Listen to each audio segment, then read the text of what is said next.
Israel ইরানের যুদ্ধ শুরু হয় নাই, ইসরায়েল ইরানের যুদ্ধ শুরু হয়েছে এমন কিন্তু গুজব ভিডিও বানাইছে মানুষ, এবং মানুষ দেখছে, শেয়ারও করছে।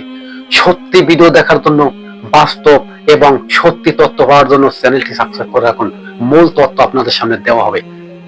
এখন আপনারা দেখছেন যে আমি ভিডিওটা আপনাদের জন্য তৈরি করেছি। আমাদের কত কষ্ট হয়।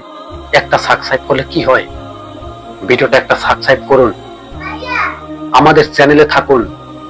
আপনিও মুসলিম, আমিও মুসলিম, মুসলিম মুসলিমকে সহযোগিতা করুন। এটাই কিন্তু আমাদের কাজ। তবে মূল ঘটনা বলা হোক। ইসরায়েল ইরানের যুদ্ধ কিন্তু আবার বাঁচতে চলেছে, এটি সত্য। এবং অনেক অস্ত্র কিন্তু মজুত করে রেখেছে এবং সেট আপ করে রেখেছে। যুদ্ধ আবার শুরু হয়ে যেতে পারে।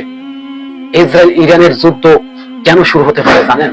ইসরায়েল ইরানের যুদ্ধ একটাই শুরু হওয়ার উদ্দেশ্য। ইসরায়েল চাইতেছে এই আল-আকসা মসজিদ দখল করে, আল-আকসা মসজিদে হাত নির্মাণ করে এখানে লাল গাবি জব দিয়ে তারা পবিত্র হবে। এবং আল-আকসা মসজিদ তারা কিন্তু দখল করে নিয়েছে। বাকিটু আল-আকসা মসজিদ ওরা অচিরেই এই আল-আকসা মসজিদের যে কোনো দুর্ঘটনা ঘটতে চলেছে। এবং এই আল-আকসা মসজিদ নিয়ে নবী সাল্লাল্লাহু আলাইহি ওয়াসাল্লাম যে সমস্ত ভবিষ্যৎবাণী করেছে, এই আল-আকসা মসজিদ নিয়ে একের পর এক ঘটছে। ইহুদিরা মুসলমানকে এই আল-আকসা মসজিদে কিন্তু নামাজ কালাম পড়তে দেয় না এবং মানুষকে কিন্তু নির্মমভাবে হত্যা করছে।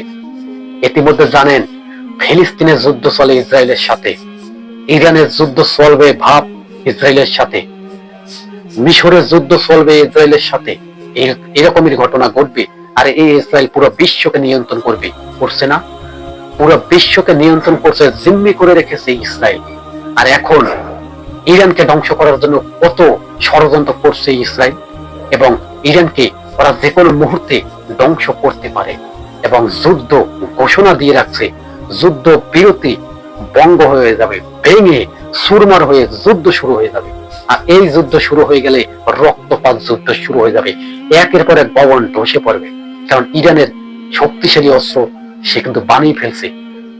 ইরানের ঘাটির নিচে, মাটির নিচে অস্ত্রের শহর। ইরান বুঝতে পারছে যে ইহুদিরা আমাদের উপরে যুদ্ধ শুরু করতে পারে। তাই কিন্তু তারা ইরানের মাটির শহরে কিন্তু অস্ত্র মজুত করে রেখেছে। বাস, যুদ্ধ শুরু করো, খেলা দেখা হবে।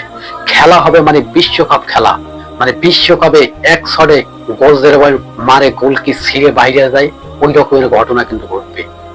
কারণ ইসরায়েলের প্রধানমন্ত্রী নেতানিয়াহু হইলে ইহুদি, ইরানের প্রেসিডেন্টের আওতায় যত বাহিনী আছে তারা কিন্তু আল্লাহু আকবার বলে কি ক্ষেপণাস্ত্র নিক্ষেপ করে। আর ইসরায়েল কি করে? ইসরায়েলের কোন ধর্ম নয় ভাই, সত্যি ওরা কিন্তু নিজের ধর্ম নিজেরাই বানিয়ে নিয়েছে। ওদেরকে আল্লাহ তাআলা রব্বুল আলামিন কোনো ধর্ম দেয় নাই, ধর্ম মাত্র একটাই। কিন্তু আমরা এখানে ধর্ম নিয়ে কোনো কথা বলছি না, আমরা কথা বলছি ইরান ইসরায়েলের যুদ্ধ নিয়ে। আজকে দেখুন ইসরায়েল ইরানের উপরে যুদ্ধ করার জন্য কত কিছু প্রস্তুত নিয়েছে। আপনি কি ভাবছেন যে আপনার উপরে ওরা যুদ্ধ নাও করতে পারে?